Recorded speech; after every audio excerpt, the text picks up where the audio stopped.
আসসালামু আলাইকুম সবাইকে। প্রফেসর স্বামী গল্পের 38 নম্বর পার্ট। তো বেশি কথা না বলে চলুন গল্প শুরু করা যাক। প্রতিটি সকালে সূর্য ওঠার সাথে সাথে প্রত্যেক মনুষ্য জাতির জীবনে নতুন বার্তা নিয়ে হাজির হয়। সেটা হতে পারে কারো জীবনের সুখ শান্তি কিংবা কারো জীবনের দুঃখ বেদনা।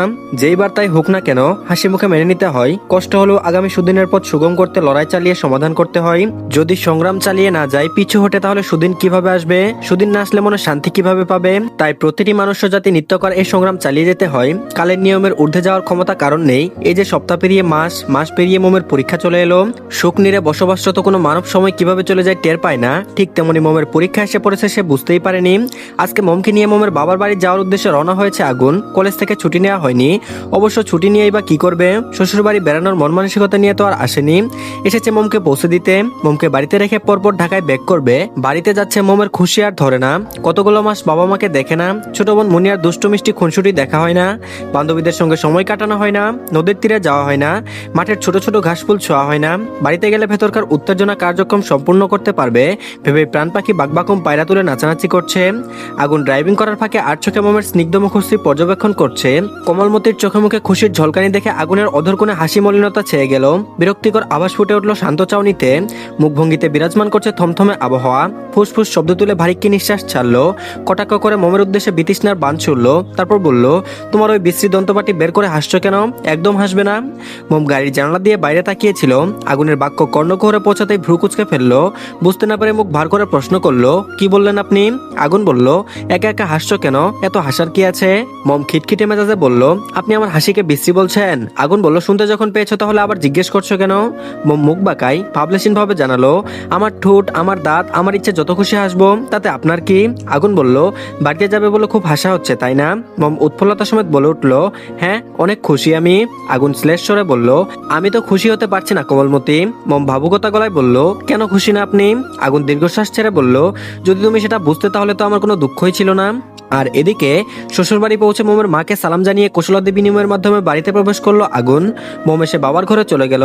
আগুন ভদ্রতা সূচক শাশুড়ির উদ্দেশ্যে বলল, মা গাড়িতে আপনাদের জন্য কিছু আছে, কাউকে বলে সেগুলো বাড়িতে আনার ব্যবস্থা করলে ভালো হয়।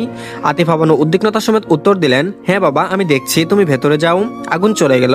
আতিফা গাড়ির কাছে আসেন। পরিচিত একজন অল্প বয়সী ছেলেকে ডেকে ব্যাগপত্রগুলো বাড়িতে ঢুকানোর ব্যবস্থা করলেন। ব্যাগের মধ্যে হরেক রকমের ফলফলাদি, মিষ্টির সাথে কাঁচা বাজার। তিনি বেশ অবাক হলেন। যদিও নিয়ম মোতাবেক শ্বশুরবাড়ি বিয়ের পর প্রথম আসলে এসব নিয়ে আসতে হয়, তাই বলে এত কিছু নিয়ে আসার কি প্রয়োজন ছিল? আর কিছু না ভেবে ছেলেটার সাথে উনি নিজেও কাজে হাত লাগালেন। মম ঘরে ঢুকে বাবাকে জড়িয়ে ডুকরে কেঁদে উঠল। মিষ্টি আচরণের মাধ্যমে বাবাকে বকাবকি করলো। খলিল মেয়ের পাগলামো দেখে হাসলেন। মেয়ের কপালে চুমু দিয়ে মোলাম গলায় জিজ্ঞেস করলেন, আর কতক্ষণ ধরে কান্না করবি? এসে থেকে কান্না করেই চলেছিস। মম ঠোঁট ফুলিয়ে ভাঙা গলায় বলল, তুমি সেবার বৃষ্টিতে কেন ভিজেছিলে? তারপর থেকে বেশিরভাগ সময় তুমি অসুস্থ থাকো। খলিল সাহেব বলল, এই কথা আর কতবার বলে খুঁটা দিবি? মম বলল, যতক্ষণ না সুস্থ হচ্ছ। খলিল সাহেব বলল, আমি এখন সুস্থ। তোকে দেখার পর যতটুকু অসুস্থ অনুভব করছিলাম এখন সেটাও নেই। বাবা মেয়ের কথা চলাকালীন সময়ে আগুন ঘরে ঢুকলো। খলিলের ঠোঁটে হাসি ফুটেছে। সৌজন্যবোধ সাক্ষাৎ করলো দুজন। আগুন জানতে চাইলো, বাবা আপনার শরীরের অবস্থা কেমন? খলিল সাহেব বলল, ভালো বাবা। আগুন বলল, পায়ে ব্যথা সেরেছে? খলিল সাহেব বলল, পুরোপুরি সারেনি, তবে আগের থেকে ব্যথা কমেছে অনেকটা। এ কি, তুমি দাঁড়িয়ে আছো কেন? বসো বাবা। আগুন মুচকি এসে কাঠের আদু পুরনো চেয়ারে বসে পড়লো। মম আগুনকে এক পলক দেখে ভেঙচি কেটে বাবাকে নালিশ জানালো। তারপর বলল, তোমার জামাই খুব পচা, সারাক্ষণ আমাকে বকাঝকা করে ধমক দেয়। সহসা আগুনের হাসি মুখটা মুছে গেল। অস্বস্তি অনুভব করছে। তার শ্বশুরের সামনে এভাবে ইজ্জত খেয়ে দিল। নিশ্চয়ই গাড়িতে দাঁত নিয়ে কটাক্ষ করে কথা বলায় এখন সেটা সুদ তুলছে। তুলুক, সময় বুঝে আগুনও বুঝিয়ে দিবে সে কি জিনিস। আতিফা ঘরে ঢুকে মমকে চোখ রাগালেন। ধমকে বলে উঠলেন, একদম আমার জামাইয়ের দোষ দিবি না। তোর স্বভাব সম্পর্কে আমি খুব ভালো করেই অবগত। তুই উল্টাপাল্টা কিছু না করলে শুধু শুধু তোকে বকাবকি করবে কেন? মম হা হয়ে গেল। তার নিজের মাতার পক্ষ না নিয়ে জামাইয়ের পক্ষ নিচ্ছে। গাল ফুলিয়ে বলে ওঠে, আমি কিছু না করলেও ধমকাই, তুমি ওনাকে চিনো না মা? আতিফা বানু বলল, একদম চুপ, আমার জামাই কেমন আমি জানি, তোর থেকে শুনতে হবে না। আগুন মিটিমিটি হাসছে। আগুনের হাসি দেখে মমের গা জ্বলে উঠল। পচা কুমড়োমার কালো। এরই মধ্যে মুনিয়া স্কুল ব্যাগ টেবিলে ধরাম করে ফেলে আপু বলে চিৎকার করে মমকে জাপটে জড়িয়ে ধরলো। মম হাসি মুখে বোনকে নিজের সাথে আগলে নিল। মুনিয়া হাস্যজ্জ্বল মুখে আবদার ছুড়ল, আপু আজকে আমি তোমার সাথে ঘুমাবো। মম দন্তপাটি বের করে উচ্ছ্বাসিত কণ্ঠে বলল, ঠিক আছে। মুনিয়া আগুনের দিকে চেয়ে ভ্রু উঁচিয়ে জিজ্ঞেস করলো, দুলা ভাই আপনি কি খালি হাতে এসেছেন? আমার জন্য কিছু নিয়ে আসেননি? আগুন স্বভাব সুলভ হেসে জানালো, এনেছি তো, আমার একমাত্র শালিকা বলে কথা, খালি হাতে কিভাবে আসি বলো? মুনিয়া বলল, কি এনেছেন? আগুন বলল, তুমি নিজে গিয়ে দেখে নাও। মুনিয়া বলল, হ্যাঁ সেটাই তো ভালো। আগুন গলা পরিষ্কার করে খলিলের দিকে চেয়ে শান্ত কণ্ঠে বলল, আমি সন্ধ্যার পরে রাতের দিকে ঢাকা চলে যাব। আতিফা বানু চমকে উঠলেন। খলিল জিজ্ঞেস করলেন, চলে যাবে কেন? কিছুদিন থাকবে না?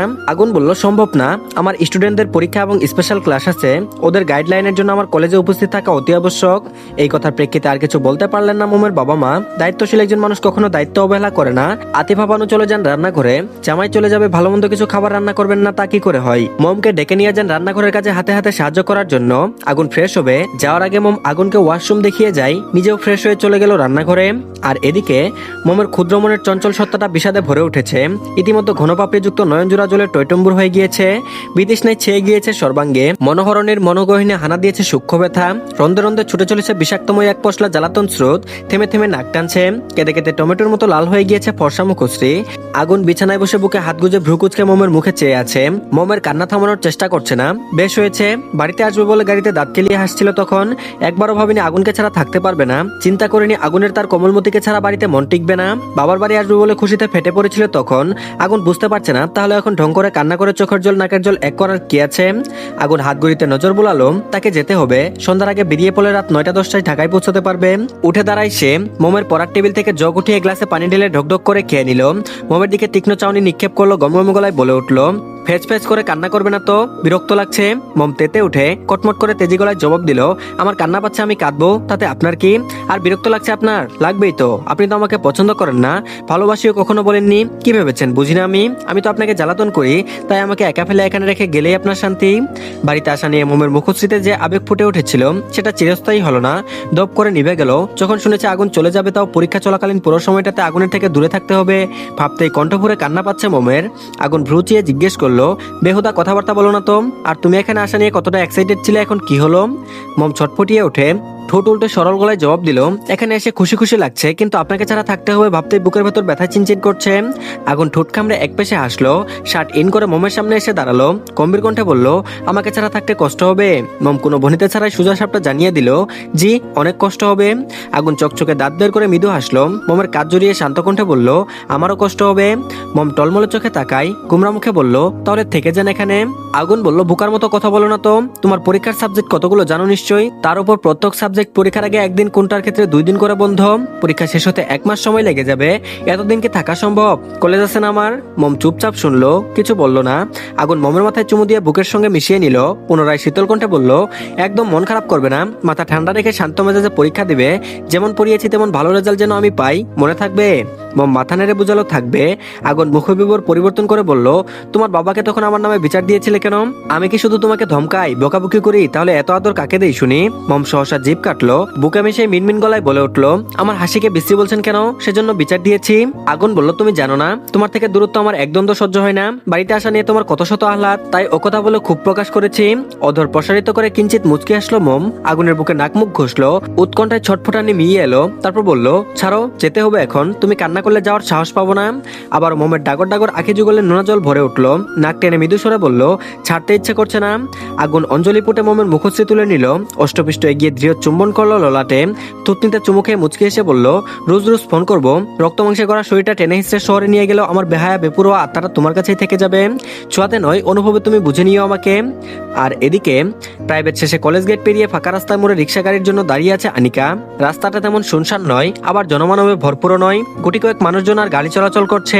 বিকেলের শেষ ভাগ, এই সময়টাতে এই রাস্তায় গাড়ি চলাচল থাকলেও মানুষজন তেমন নজরে আসে না, মুখ ভার করে এদিক ওদিক গাড়ির আশায় চোখ বোলাচ্ছেন। এমন সময় গলায় পেঁচানো ওনার টান পড়তে সহসা পেছন ফিরে তাকালো, বকাটে দুজন ছেলে দেখে পিলে চমকে উঠলো। ছেলে দুজনকে আনিকা কলেজের বাইরে অনেকবার দেখেছিল, এরা মেয়েদের একা পেলে উত্তক্ত করে।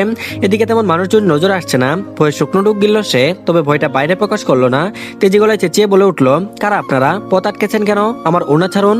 ছেলে দুজন আনিকার শরীরের ভাঁজে চোখ বুলাই। ওনা ধরে রাখা ছেলেটি পয়সা চিকিৎসে বিশৃঙ্গিত সমেত জানালো, ছাড়ার জন্য তো ধরিনি ফুলটুসি, আমরা তোমার শুভাকাঙ্ক্ষী, একটু ছুতে চাই, ভালোবাসতে চাই তোমাকে। আনিকার গা ঘিন ঘিন করে উঠলো, ওনা ছাড়ানোর চেষ্টা করতে লাগলো। লাগলো, পারলো না, চিৎকার করে ডেকে উঠলো, হেল্প, কেউ আছেন? ছেলে দুজন অট্টহাসিতে ফেটে পড়লো। একজন ছেলে ব্যঙ্গ করে বলল, ওই ছেমরি চুপ, এটা আমাদের এলাকা, কি ভেবেছিস সিনেমার মতো তুই চেঁচাবি আর তোর হিরো সুপারম্যান উড়ে এসে তোকে আমাদের হাত থেকে বাঁচাবে? আনিকা বলল, হ্যাঁ বাঁচাবে, কারণ সিনেমার মতো মেয়েটার হিরো এসে হাজির। আই থিঙ্ক সিনেমার নায়কদের থেকেও ফার্স্ট এসেছে। Am I right blind stupid boy? পেছন থেকে শক্তপোক্ত ভারী কি পুরুষালী কণ্ঠস্বর কর্ণগোচর হতে ছেলে দুজন তরিতে ঘাড় ঘুরিয়ে তাকালো। চেনা পরিচিত স্বর কর্ণকুহরে পৌঁছাতে আনিকা দৃষ্টি তাক করলো সেথায়। আইমান চল শক্ত করে কাটকাট হয়ে ছেলের দুজনের দিকে অগ্নিদৃষ্টি নিক্ষেপ করে দাঁড়িয়ে আছে। আইমানকে দেখে আনিকার চোখ দুটো উজ্জ্বল হয়ে উঠল। ঠোঁটের কোণে ধরা দিল কিঞ্চিত মুচকি হাসি। আর কোনো ভয় নেই, আনিকার ভরসাযোগ্য অসভ্য বেহায়া স্বামী এসে পড়েছে। ব্যস্ত পায়ে এগিয়ে এলো আইমান। আইমানকে দেখে দুজন ছেলের মধ্যে একজন ছেলে চেহারা রক্তশূন্য ফ্যাকাশে হয়ে গিয়েছে। আইমানের চক্ষুজোড়া স্থির অন্য ছেলেটির হাতের উপর। ছেলেটি আনিকার ওড়না ধরে দাম্ভিক সহিত এখনো ঠায় দাঁড়িয়ে। ভীতিকর ছেলেটি তুরন্ত অপর ছেলের হাত থেকে আনিকার ওড়না ছাড়িয়ে দিল। মরুভূমির ন্যায় গলাটা শুকিয়ে গিয়েছে। ভয় পাওয়া ছেলেটি দ্রুত ছুটে এসে আইমানের পা জড়িয়ে ধরলো। ব্যগ্রতার সমেত অনুরোধ করলো, ভাই মাফ করে দেন, আমি জানতাম না এই মেয়েটা আপনার গার্লফ্রেন্ড, এবারের মতো মাফ করে দেন ভাই। আইমান সজোরে লাথি বসালো ছেলেটির বুকের উপর। দুপা এগিয়ে গিয়ে আনিকার পাশে দাঁড়ানো ছেলেটির শার্টের কলার ধরে হুঙ্কার ছেড়ে চিৎকার করে বলল, জাউরার বাচ্চা, কার ওড়না ধরার স্পর্ধা দেখেছিস জানিস? বলে ঘুষি মারলো ছেলেটির মুখ বরাবর। ছেলেটি ব্যথায় চোখ বুজে আশ্চর্য তুললো। লাথি খাওয়া ছেলেটি উঠে এসে আইমানের কাছ থেকে অপর ছেলেটিকে ছাড়াতে ছাড়াতে বলল, ভাই খুদার কসম, আমরা জানতাম না মেয়েটা আপনার, জানলে ওনার ধারে কাছেও ঘেসতাম না, উল্টো কেউ ঘেসলে তার খবর করে ছাড়তাম, ভাই দয়া করে ক্ষমা করে দেন। তো ধন্যবাদ সবাইকে, এই পার্টটি এই পর্যন্তই। পরবর্তী পার্টও দিয়ে দেওয়া হয়েছে, তার আগে সবাই চ্যানেলটিকে সাবস্ক্রাইব করে দিয়েন আর ভিডিওতে একটা লাইক দিয়েন। আর ভালো থাকবেন সবাই, আল্লাহ হাফেজ।